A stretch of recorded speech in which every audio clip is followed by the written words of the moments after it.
Okay, it looks like we should be coming on to a live connection. There we go. There we go. Mm-hmm. Woohoo! Hi all. Here's Chris from Learn, joining you via the internet today. We have kind of morphed things now. Unfortunately, we can't see each other physically anymore, but we can't stop making. So we're going to do this live stream. This is something we're going to plan on doing weekly. The stream is really for educators to glean some ideas from it, and also to kind of support your students from afar with some engaging making. This week's theme, we're going to look at city story. Right? So that's our theme. Every week we'll have a different theme. And this week we're going to look at city story, how to tell them and how to create artifacts that might represent a city or a country where stories get told. The concept behind this online, this stream live stream is to kind of get you guys some ideas. And we've also created some tutorials for your students. So you can send them off, and at the end of the session, we'll share all of the resources that we have around this theme that you can then just share with your students and provide them with some great fun things to do. So we're going to get started. We're going to first of all kind of look at today's theme. I'll give you a couple of little ideas, and then we're going to bounce it around to our amazing team. But before we get started, let's say hi to them. I've gathered a few, so I'll just throw it onto the gallery view so we can see everybody's beautiful face. And we have Chris, we have Sylvia, and we have Craig that have joined us for this live stream today. And they're going to show us some stuff as well. So we're kind of doing a teamwork here today. So similar to our open creative spaces that we do at Learn, many of you have probably joined us for such occasions, either at our office or at a workshop.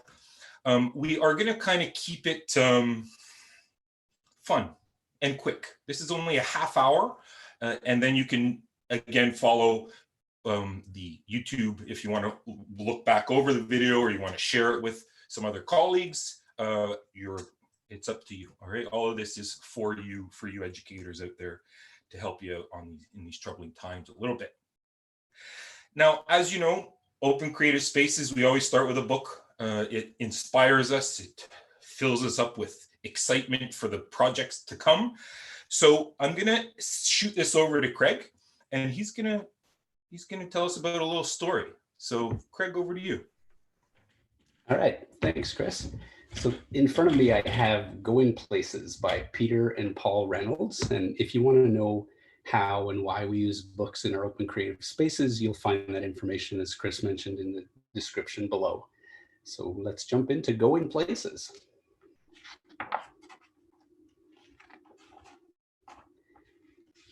Raphael had been waiting all year long for the Going Places contest, a chance to build a go-kart, race it, and win. And when their teacher announced who would like the first kit, Raphael's hand shot up. So what a great way to launch a project, right? I'm hooked already. The rest of the class watched enviously as Raphael walked back to his seat with a kit. Mrs. Chanda assured them, "Don't worry, you'll all be getting one." So here we're showing feelings and anxiety, just like learners do in a real class. So each student gets the same kit, the exact same kit. And this could be a good time, obviously, to talk about differentiation. So we could ask questions like, what are some benefits and challenges with this type of kit? The kit came with a set of precise instructions. That made Raphael happy. He was very good at following instructions. So Raphael's right in his element here. And we see Raphael building away, and he's doing just great. And at some point, Raphael wondered how his classmate Maya was doing. She lived next door.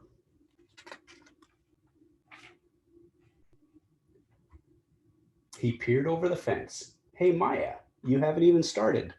Maya didn't respond. She was so intent on watching the bird in front of her and quickly sketching it that she didn't even notice Raphael. Then she put down her pencil and stared at the bird dreamily. Raphael shrugged and let her be. And I think Maya's getting an idea here. The next morning, we get to see what Maya has created.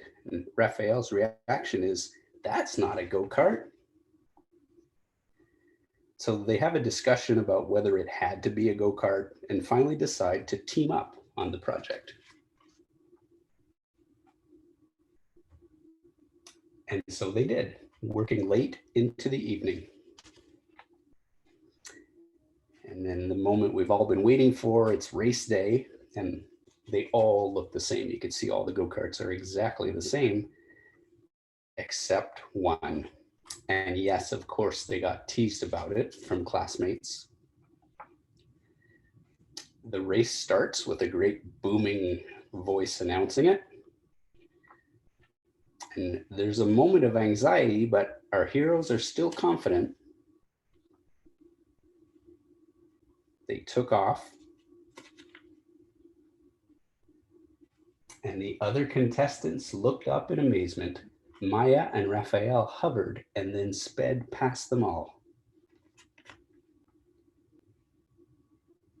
Before long, Maya and Raphael coasted across the finish line to the cheers of the waiting crowd. They kept rolling clear across the race grounds. Maya slammed the brakes, stopping just short of the lake at the edge of the school field. Raphael noticed a startled frog leap from a lily pad and dive into the water. He raised his eyebrow and looked at Maya. She smiled. Raphael, are you thinking what I'm thinking? And Raphael just nodded. And this picture, I really like the ending because it shows that making the go-kart was just the beginning of Raphael and Maya's experience, right? What they'll do next. It's a launching place for them. And I think that leads nicely into our city story theme today. So we'll go back to Chris now, and we'll hear about his city story.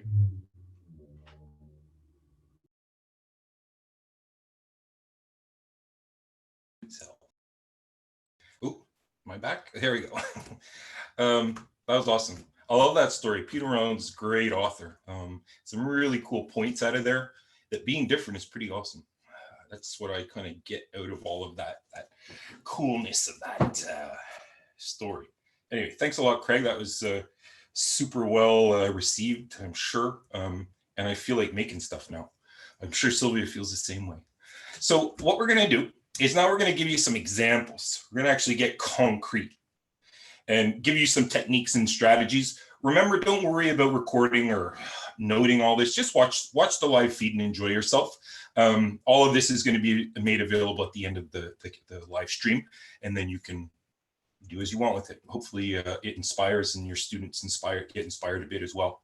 Now, one thing about City Story is we're creating artifacts that will help us tell stories. Okay, that's really the crux of the live stream today. And oftentimes students like to build stuff first, and then they have this ownership of the materials, and then the stories just start tumbling out. There's a lot of different ways you can record these stories too, and we'll give you some examples as well. So they could be written down, they could just be, have a couple of points, and it could be a live performance that the kids put on Flipgrid, or they record it into the Google Classroom. So there's lots of different ways that you can record the student stories and then share them with the rest. Because making stuff is great. Sharing it with others, even better, because then you get all of those feedbacks to come in. So we're going to start off and with some kind of show and tell. So I'm going to flip over to Sylvia because she has some pretty cool things she's been working on that she's super eager to show you. So over to you, Sylvia. What do you got for us? Hi everyone. We're sad not to be able to be in your classrooms and see your wonderful faces and the faces of your students. So we're doing the next best thing. I've been working, I'm lucky to be confined with a 10-year-old, so I get to experiment a lot of the stuff that we're talking about. I get to experiment it with real live people in my house. So we looked at the things that we had around that we didn't have to go to the dollar store for. And I'm sure that those of you who have children have lying around some origami paper. Maybe you got it for a holiday, maybe it was a present, but everyone seems to have origami paper lying around. And we also were thinking, well, what can we do with origami paper beyond sort of like the frog and the shapes? And we were thinking about, of course, this idea of city story. And we decided to try our hand at making little buildings out of origami paper. And this is actually folded. So this is not cut and no tape was used. And we made a bunch of these and we created, I hope that you can see this, we created, I'm just gonna tilt a little bit so that you can see this. We created a city or a neighborhood in this case out of these origami paper cubes. We followed a YouTube video, but Chris has also put some folding tutorials in the package that comes with this live, broadcast. So you can see there's a school. This is the school, and this is the school here, and we have the library and the sports center, and then this is the neighborhood, and there are some people here and some cars. This was really fun to make, and once it's made, it becomes a catalyst for telling stories. So the thing that is made, the city that's made, the time that we took to make this, and it's, it starts off like this and you're never sure that it's going to actually become this. That time is then reinvested into thinking about the different stories that go on, in the city. It makes things more real than abstractly giving people a writing prompt of city story, let's say. You can also do this with a template, and this is a template that you might know about because you have students do make this in your classes. It comes like this. It comes like this. I've already cut it and started working. And what's nice is you can give students the challenge of creating some sort of cityscape and not give them instructions on what they should make it with. In this case, the only instructions you have to say is use the things that you already have in your home. Make me some shapes, make me some cubes, make me some rectangular prisms. You can start using the math vocabulary. And then once they do that, you can encourage them, okay, now that you've made these, now that you've created a cityscape, or you've created a neighborhoodscape, or a little bit of a place, you can then write a story based on that place and based on the things that might happen. So that's what we've been working on, Chris. Awesome. I love those ideas. And Sylvia, you inspired me too, and I kind of made my own little nice. So you have like windows. Yeah, I put windows, and that's the back. Here's the front, has a door. Cool. Very fancy. Now, I could have, this was just on the template. I could have colored it. I could have added some other things in here. Again, it's up to you, right? This just kind of gives you a framework. And I'll show you where these templates are in a minute. And Sylvia, I was copying you too. I tried some origami as well. And I have big old hands, right, that are not very coordinated. And look what I was able to do. So if this big galoot Chris could do it, you guys can do it too, right? No problem, all right? So I just folded paper. And again, I'll show you where you can get all the templates and some tutorials to help you out. We're not gonna let you down. And one note I wanted to say about Sylvia, she mentioned it, is the materials. We are not gonna show you anything that you can't find at your house. Most of the materials we're gonna use today, I mean, you got line all around you. So it's just kind of finding what you have and using what you have to create with. And again, like I say to the students all the time, there are no wrong answers when you're making. It's a thing that you have to exercise and practice at. So that's hopefully what we're inspiring you to do a little bit. I'm just gonna flip over to my document camera because I'm gonna show you how to do some stuff with cardboard. So here's my desktop, and I'm gonna give you a little sample. So what I did is I took a whole bunch of pieces and I just kind of cut them out. You can see that it's just a ginger ale box, right? So I just cut them out into various sizes. And this is how I go about creating them. You can do it if you want this way or find a different way. Now I want to make a kind of a square house. So I'm at 17 centimeters. So I got to kind of estimate, do a little bit of math. If I want 4 equal sides, I should probably start at 16, right? So I might cut that there, and then I'm just going to go down and kind of make my equal sides. All right, and then I will go put my ruler. Now, using X-Acto knives or these kind of cutting knives, you got to be super careful because they are sharp, right? So be careful when you're using them. Always kind of point them down on the ground and just kind of we'll cut that piece off. Okay, so now we have 4 equal sizes to it. Just give you a little bit better view. And then what I'm going to do when I make my building is I'm not going to cut it. I just want to score it. It's kind of a technique. They call it scoring, not a goal or anything, but your cardboard. So I would just kind of line my ruler up, okay, where I want the line to be, and then just gently run your Acto knife along the ruler. Okay, and I'll do that a couple of times. You can see that I'm going quick because I want to show you some other stuff. So here we have kind of, I scored it. Now you can see now when I pull it up, I can easily fold my shape together, right? It comes together nice and easily and I can unfold it. Now a technique when you're doing this is before you put it together, do your drawings on it. Okay, so I'm going to put a door, some windows. Okay, I can do the front or the side. Again, it's totally up to you how you go about it. Okay, so I just made a couple windows and a door. And now I'm going to fold it over. I will grab myself a nice piece of tape. And I just have to tape it up.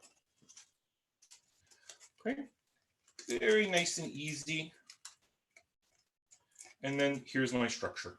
All right, so here's a 2D to 3D that I've done, part of our Quebec curriculum as well. And now I could go and get another piece of board if I want, measure it out, put a roof on top if I want. You could do all kinds of different things with this. All right, so there's one technique of using cardboard to create the structure, similar to what Sylvia did, but she was using a flat piece of paper and then using a template and then also folding. This way you're actually using a solid cardboard and you're cutting out the form and forming them. Here's a couple of other examples I created. This one I made a garage. And look at this, I cut the doors out so they go whoop, whoop, whoop, whoop. So I could have my cars in there. Say, for example, I want to tell a story about how I want to own a garage one day and I'm going to change oil and tires. And so pretty cool stuff right there. Another thing I made too was, check this out, a huge skyscraper. So again, it's just made out of that same ginger ale box that I had before, but then I turned it into this huge skyscraper. Imagine all the stories that you could tell, all the different stories happening in this building. Pretty amazing. So those are some paper ones. I'm going to show you one other idea. Again, these materials are super readily available. A rock. Now I'll give you a big example. I did this one last week. Look, I made it golden. Put flowers and stuff outside of it. So I just went outside my house and I looked for some rocks that were flat so they could stand up. And I also was kind of looking for some cool kind of roofs, right? Or roofs, however you say that. So what I did is I kind of prepared one for us here is what I did is I found a rock, I painted it white first, and then I made it a red roof. Then I can take a paintbrush and I can paint in some doors, windows. I could put a little chimney on the top if I wanted to. All right, so I can just simply paint the rocks.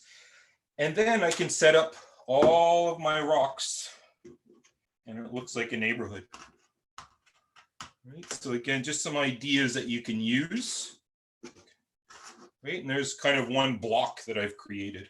I like this one too. It's like an apartment block. I found a kind of a taller kind of rock and it stands up. So I was like, awesome. So there you go with some rocks. And then again, I could, like Sylvia did, have some characters or cars that drive in here. And again, this can be oral storytelling too. It doesn't necessarily have to be recorded, or you could get your mom or dad, you could have the students get their mom or dad kind of record so that they can share their story with everyone else.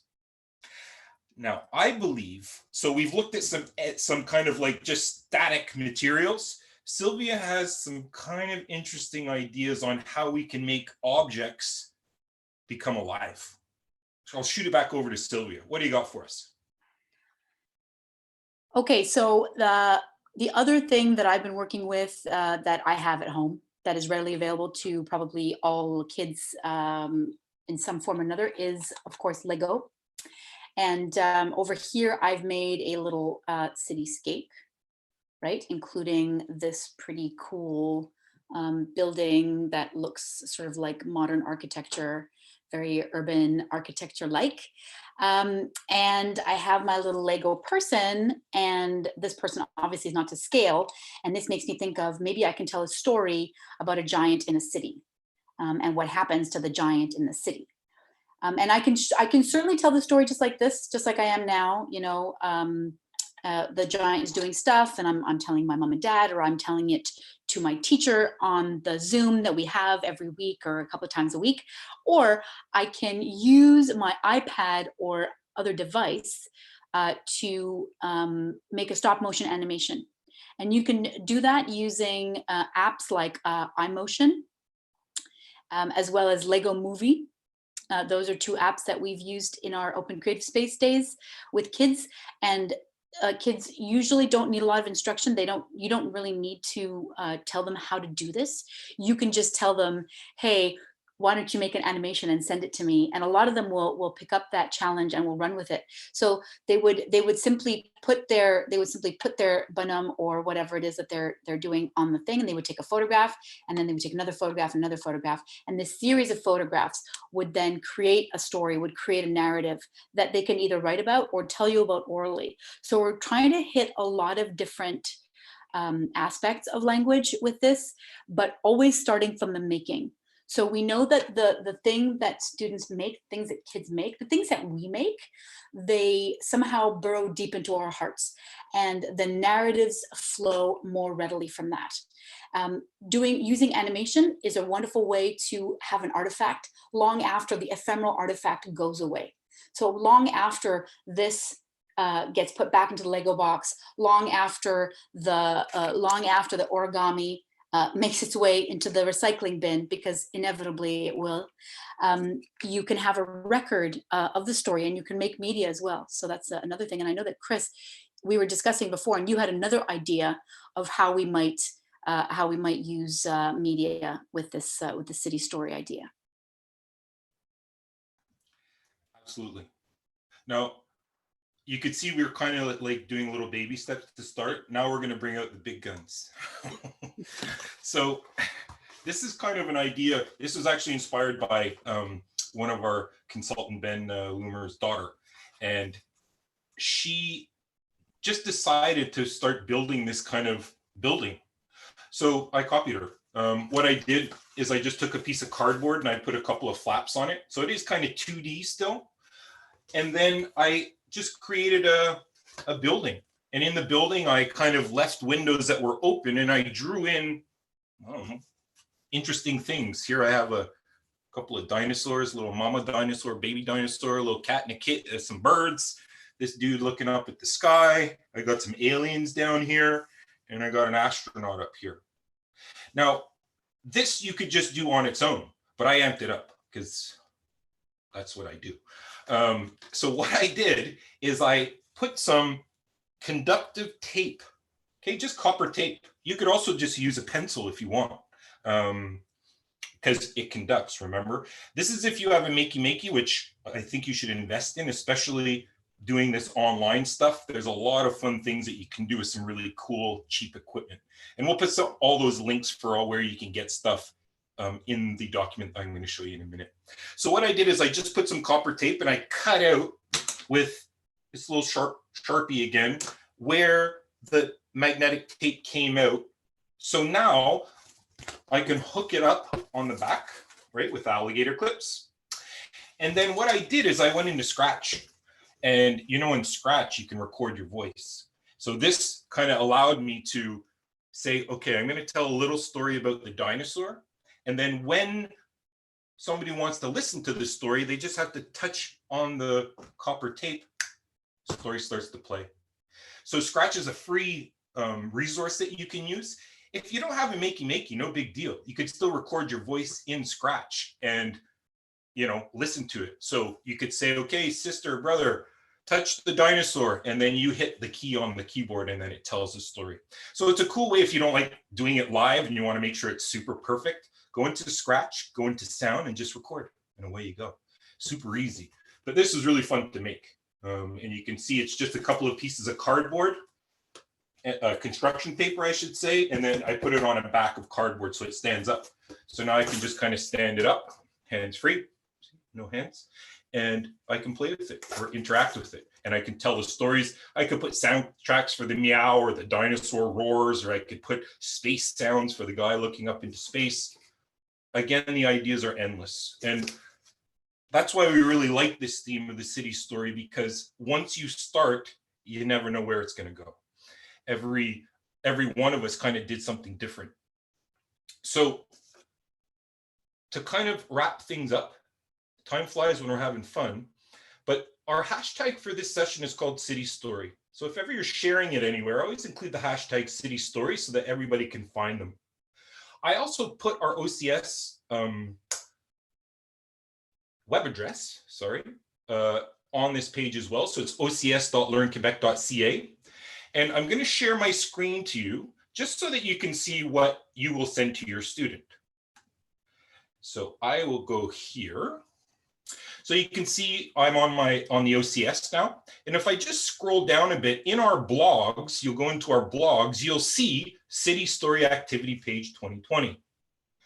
There are some of the rocks that my kids did for us. Here's a kind of a little intro that you can use. And then each of the things that we showed you is we put some templates up, and we also put a couple of tutorials.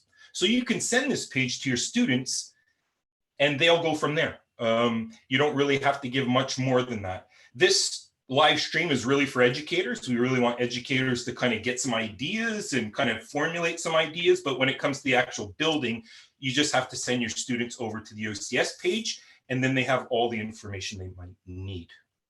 Now, some of the things that you'll find in the drive is we did put some instructions on how to do some of the folding. There's some video tutorials in there as well.